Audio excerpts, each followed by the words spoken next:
The National Broadcasting Company presents Joel McCrea in Tales of the Texas Rangers. Tonight, transcribed from Hollywood, another authentic reenactment of a case from the files of the Texas Rangers.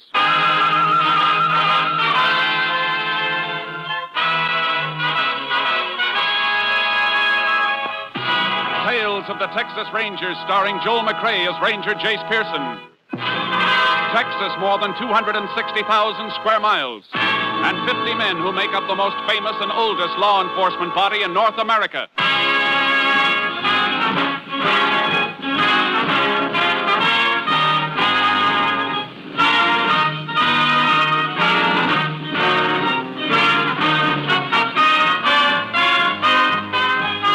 Now, from the files of the Texas Rangers come these stories based on fact. Only names, dates, and places are fictitious for obvious reasons. The events themselves are a matter of record.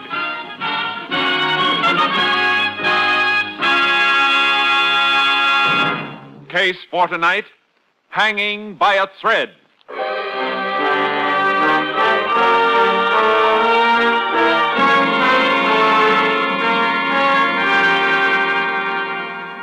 At 9:15 on the morning of May 5th, 1947, the telephone rang in the sheriff's office in the little town of Finney, Texas.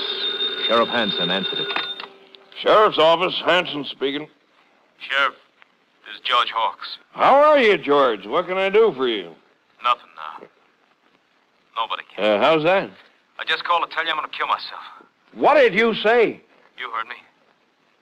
It'll take you 20 minutes to get out to my place. By that time, I'll be dead. Now, wait a minute, George. What? Hello?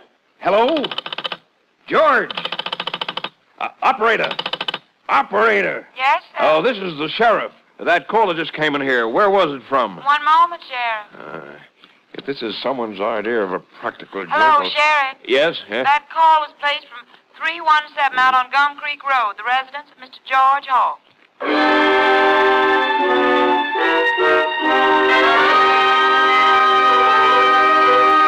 The sheriff raced out to the Hawks Ranch and found George Hawks dead, hanging in the barn. Then he made another discovery which prompted him to put in a call to the Texas Rangers. Ranger Jace Pearson was assigned to the case and drove to the Hawks Ranch to meet Sheriff Hansen.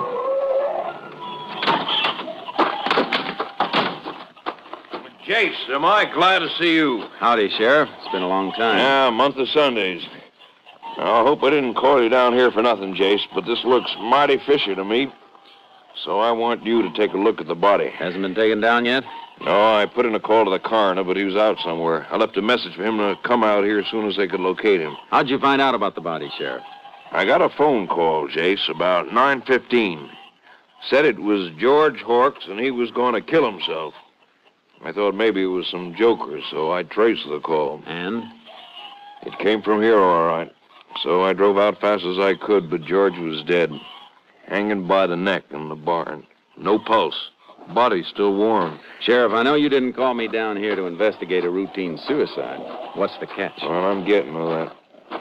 Come in the barn. This is just the way he was when I found him. You notice that's a wire he's hanging from, not a rope. Yeah. Cut off the clothesline, probably. Sure. How'd you know? Guessed. I saw the clothesline had been cut, part of it dragging on the ground in the yard. You Rangers don't miss much, do you? Not if we can help it, Sheriff. Well, I want to show you something I found. Look at this, right under the body. It's an oil drum. Right. And the exact position I found it in, on its side. Now, you'll notice, Jace, that it's the only thing near enough that George could have stood on while he put the wire around his neck. Here's the rim marks where it stood on the straw before it was tipped over. Yeah, only he didn't stand on it. Look at this end of the drum. Thick with dust. Now, look at the other end. Dusty, too. Jace, there's not a sign of a footprint on either end of this oil drum. You're right, Sheriff. He couldn't have climbed up in the loft and jumped, or that wire would have taken his head off. Yeah, that's what I figured, and that's why I called you. What about fingerprints? No, couldn't find any, just a few smears. What does it spell to you, Jace? Just one word, and an unpleasant one. Murder.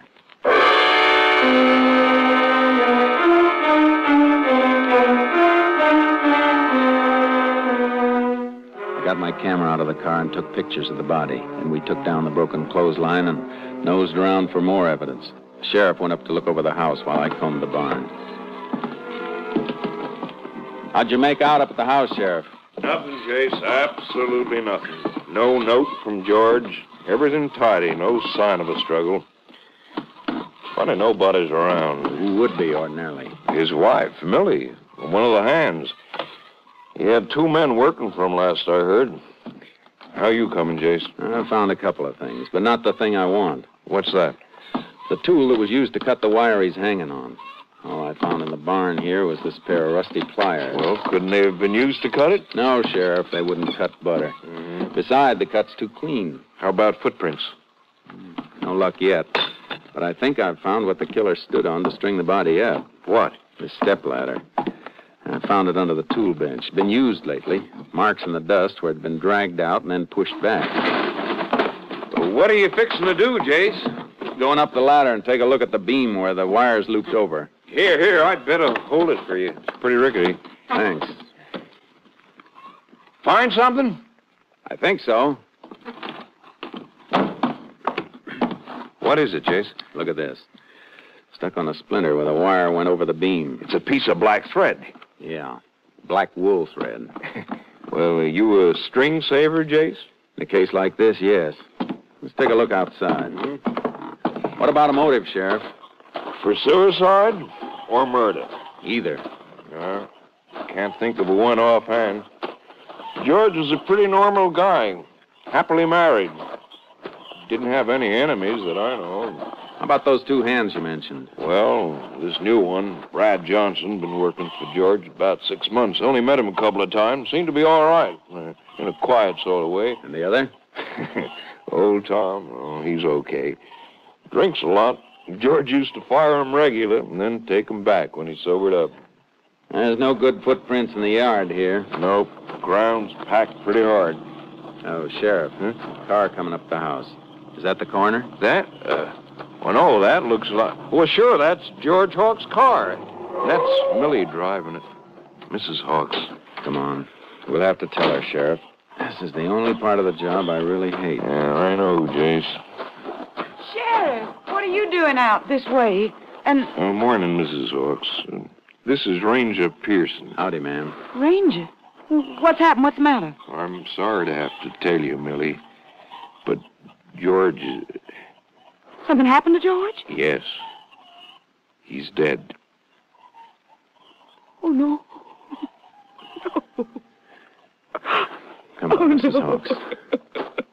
We'll take you to the house.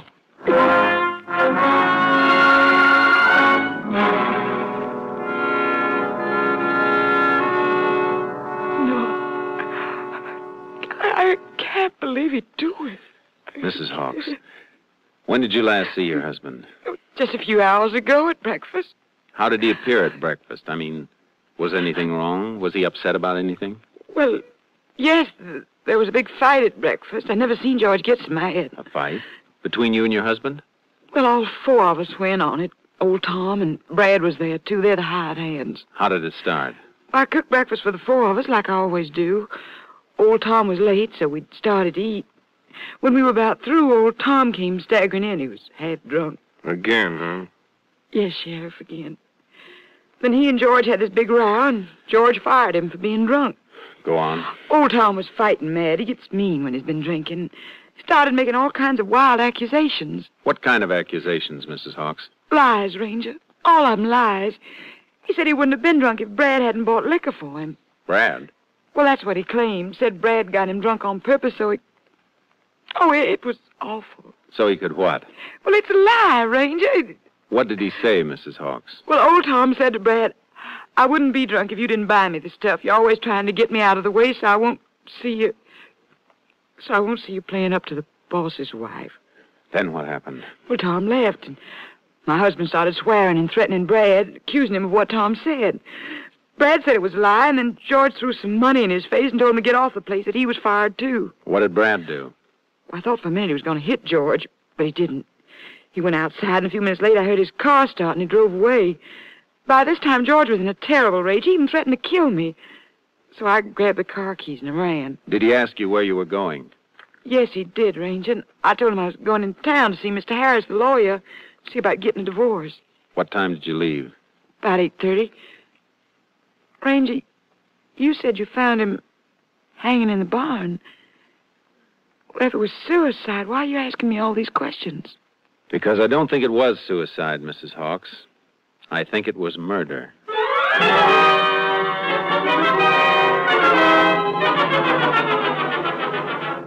After the coroner and the doctor arrived, the sheriff borrowed a horse from the corral. I got charcoal out of the trailer, and we headed for Tom's shack up in the hills. There it is, Jace. Just around those rocks. That Tom's horse, Sheriff? Grazing out back? Yep. He's around someplace. Up, charcoal. Yep.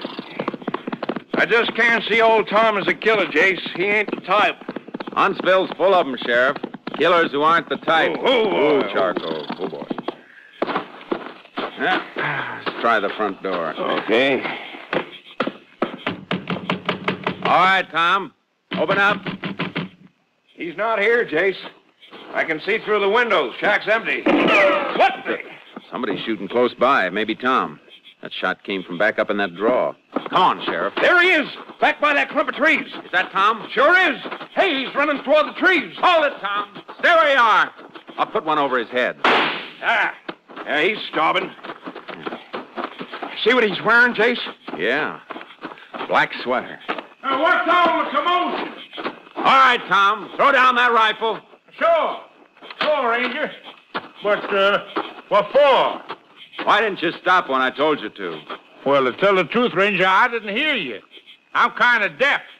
I heard you shot, though. Yeah, that's right, Jace. He's hard of hearing. What's that, Sheriff? Oh, never mind. Why'd you shoot at us, Tom? Shooting you? Why, I never did no such thing. What were you doing then? Ain't no law against a man killing himself a rabbit for supper. All right. Get his rifle, Sheriff. Let's go. Huh? Where to? To your shack first. We're going to have a long talk about George Hawks.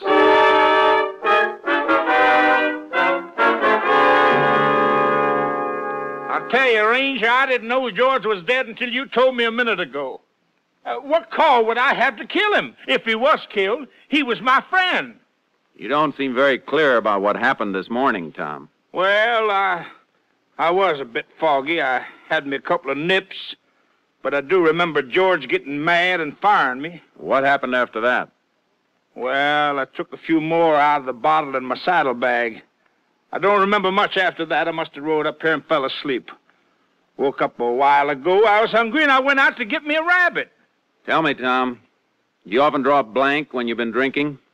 Do I what, Ranger? Have a blank space. Do things you don't remember anything about later. Oh, I suppose I have once or twice. Hey, wait a minute. I didn't do it. I couldn't have killed George. He was my friend. These your wire cutters on the table, Tom? Oh, yeah, they are. I'll take them. And I think you'd better come along to town with us.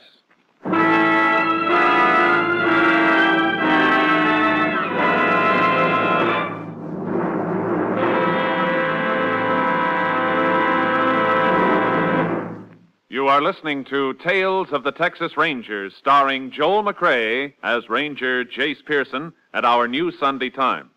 We hope that our many friends who have listened to us at the earlier hour will continue to be with us each Sunday. And for those of you who are hearing our program for the first time, we extend a warm and cordial welcome and invite you to be with us each Sunday from now on. And now we continue with tonight's case, Hanging by a Thread, an authentic story from the files of the Texas Rangers.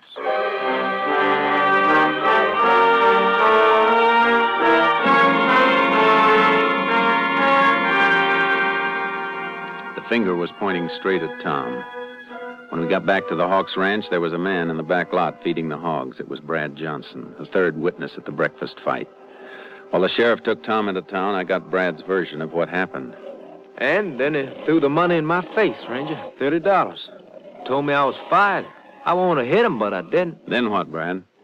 Then I got my duffel bag, threw it in my car, and drove off. Where'd you go? To Finney. drove around town for a few minutes, and then I went to the White Spot Cafe and had a cup of coffee. What time was this? When I was in the cafe? Oh, about 9:30, I guess. Why'd you come back here? Well, somebody in town said that George had killed herself and that the coroner was on his way out here. So? Well, I figured if it was true, there wouldn't be anybody to do the chores. He fired old Tom, too. And Mrs. Hawks always treated me so friendly. Well, so I come out to do what I could. Yeah, it's very nice of you. Tell me, Brad, is there anything between you and Mrs. Hawks? No, sir. That's a lie, Ranger. Never even spoke to each other except at meal times or say good morning. What are you planning to do now? Well, I don't know. Help Mrs. Hawks till she can get somebody, I reckon. I see. Well, I gotta be moseying along. Oh, don't leave town without letting me know. Oh, I won't, Ranger. I'll be around.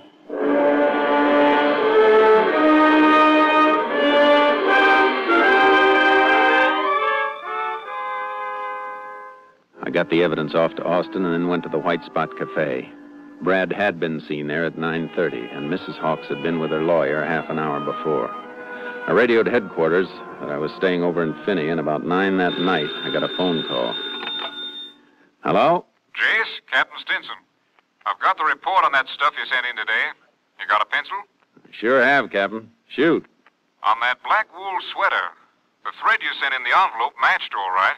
It's definitely off the sweater. How about the wire cutters? Well, afraid I got a disappointment for you there, Jace. They couldn't get a match. I'm afraid the murder wire wasn't cut with the tool you sent. Are you sure, Captain? The boys in the lab are. They made sample cuts with every millimeter of those blades and couldn't match up a single one with a murder wire. Oh. What kind of a fix has that put you in, Jace? Oh, I'm not sure. Well, thanks, Captain. I'll keep in touch with you. All right, Jace. Good luck.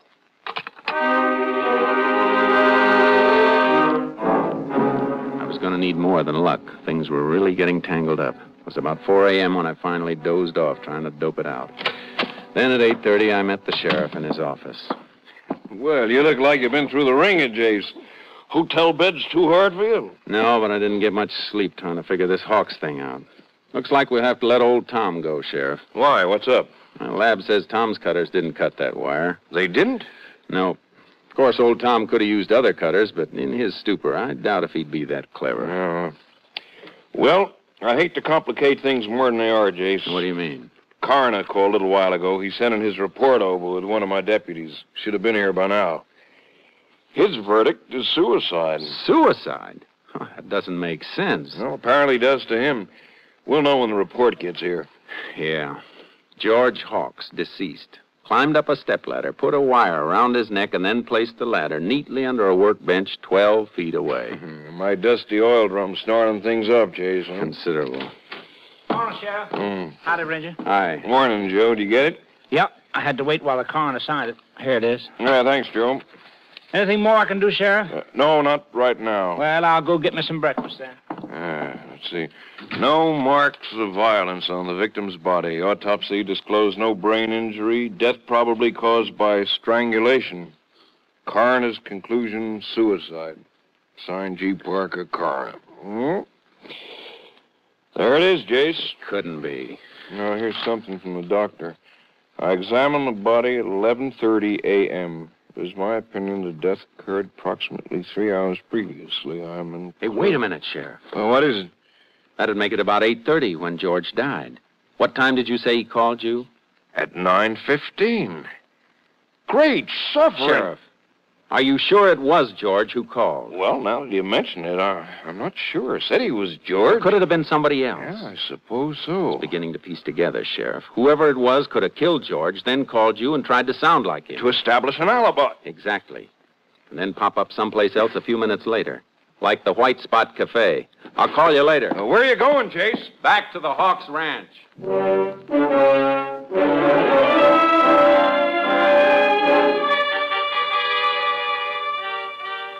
When I pulled up to the ranch, Brad Johnson was running water into the big trough near the barn.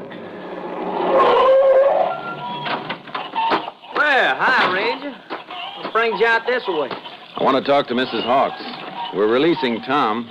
Coroner's report came in a few minutes ago. Suicide. Is she around? Why, sure, she's up the house. Okay. Oh, I just happened to think. Charcoal, my horse here in the trailer, hasn't had a square meal since I left headquarters yesterday. Is there some hay around that I could give him? Why, sure, Ranger. Some fresh bales just inside the barn there help sell. Thanks. I'll be glad to pay for it. No, forget it. I'm sure Mrs. Hawks wouldn't mind. Oh, have you got something to open one with? Why, sure. Here's my cutters.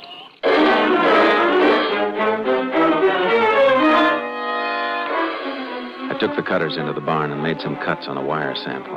After I gave the cutters back to Brad and fed charcoal, I spoke briefly with Mrs. Hawks, and then I tore out for the lab in Austin. By 1 o'clock, I got the results. Here it is, Jace. Take a look. The wires match, Johnny? See for yourself. That dual microscope never lied to me yet. The left one's the murder wire. The one on the right is one of the samples you brought in. That's it. Well, look at those striations. It's a perfect match. Thanks, Johnny. Take care of this stuff. Got to get back to Finney pronto. Oh, will you do me a favor? Sure, Jace. Call the sheriff at Finney. Tell him I'm on my way and I got something hot. I'll be there in 2 hours.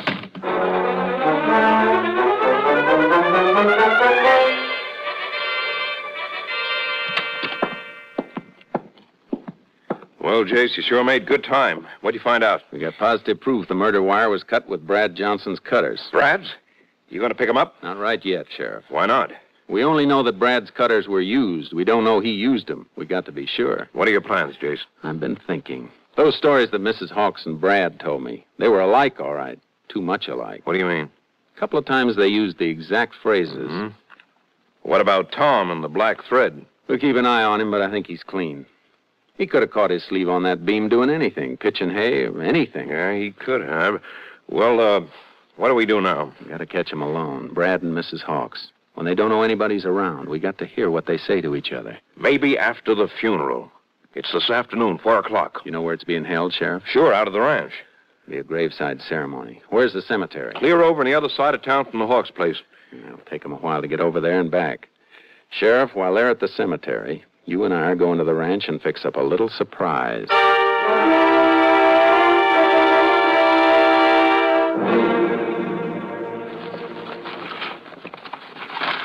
There. That ought to be all right for that one, behind the window shade. Why 3 microphones, Jace? Wouldn't one do?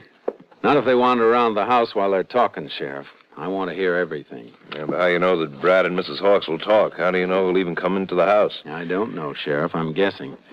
And my guess is that after the funeral's over, somebody's going to let his hair down. Hey, it's almost 5, Jace. They'll be coming back soon. I'm finished in here, Sheriff. Now all we have to do is string the wire to the stakeout. Come on.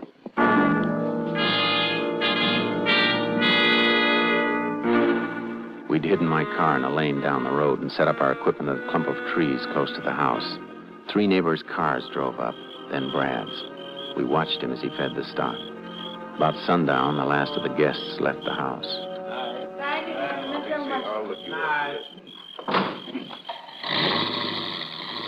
There go the last of them, Sheriff. Can you see Brad? He's been in the barn the last few minutes. There he is, Jace, heading for the house. Good. Put on your earphones, Sheriff. I want you to hear this, too.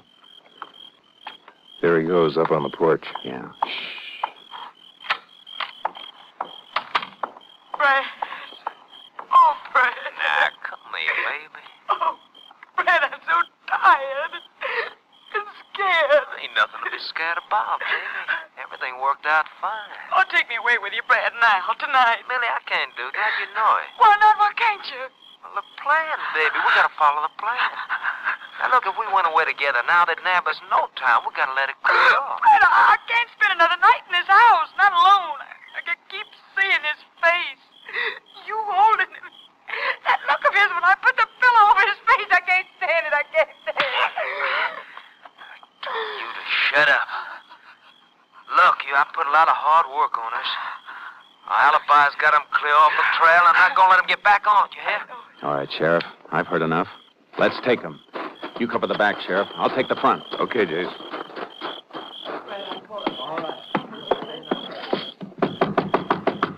All right, in there. Open up. Ranger Pearson, open up. What do you want? You know what I want, Brad Johnson. Oh, he's not here. I know different. Okay, Sheriff, let's search the house. All right, Jace. I don't know what this is all about. You'll find out. He's Not in the kitchen, Jace. All right, Sheriff, work this way. Ranger, what's the meaning of this? He's not in the back of the house, Jace. Maybe he's... What was that? He was upstairs, Sheriff. Sounds like he jumped from up there. Come on. Don't see him. He didn't run for his car. Couldn't have gone far. Maybe he hit for the highway. What's that? Chickens in the barn. Something scared them, and I think I know what. Come on. If we play this right, we've got him trapped. I know you're in there, Brad. Come on out. All right. Dark as pitch in there, Jace. Turn on your flashlight, Sheriff. Take the other side. I'll look behind those things. Okay.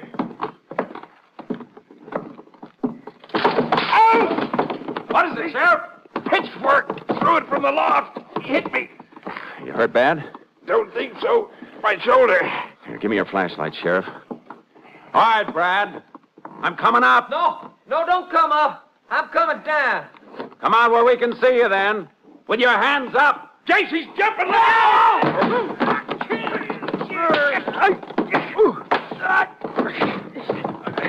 Jace, you all right?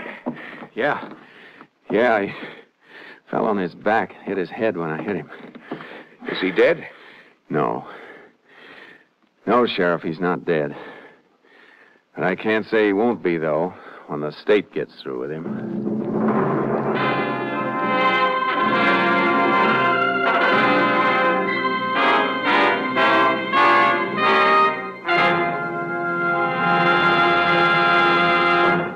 After Mildred Hawks turned state's witness, Brad Johnson confessed to the murder of his employer. For her part in the crime, Mildred Hawks received a sentence of 50 years in a women's prison at Huntsville. Johnson's sentence, death in the electric chair.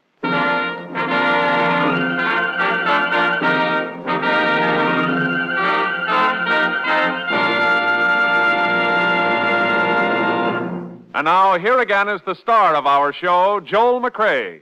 While most of the mail that comes to us here at Tales of the Texas Rangers is written by grown-ups, the youngsters have their questions, too. Tonight, I'd like to read you a postcard from a boy in Newark, New Jersey. It says, Dear Mr. McCrea, I am 9 years old. Me and my friend Tony was talking about being Texas Rangers when we grow up. How do you go about getting that job? Your friend, Tommy Cook. Well, Tommy, a lot of people have asked us that same question recently, and I guess maybe it's high time for us to tell them. First, a ranger has to serve at least 10 years as an outstanding police officer. Then he may compete with others for the job. If he's selected, he works under the wing of a ranger captain for at least 6 months, and then he's put out in the field with other seasoned rangers for a year and a half. By this time, he is, or he isn't, a true Texas Ranger. And Tommy, your card's being sent to Colonel Homer Garrison, Jr., Chief of the Texas Rangers. Good luck. Good night.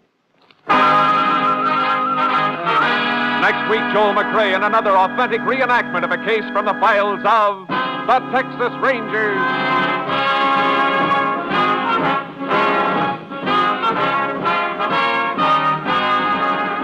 Joel McCrea is currently seen starring in the Universal International Technicolor production Saddle Trent. Tonight's cast included Tony Barrett, Byron Kane, Betty Lou Gerson, Jeff Corey, and Wally Mayer. This story was transcribed and adapted by Andrew McBroom, and the program was produced and directed by Stacy Keach. This is Hal Gibney speaking.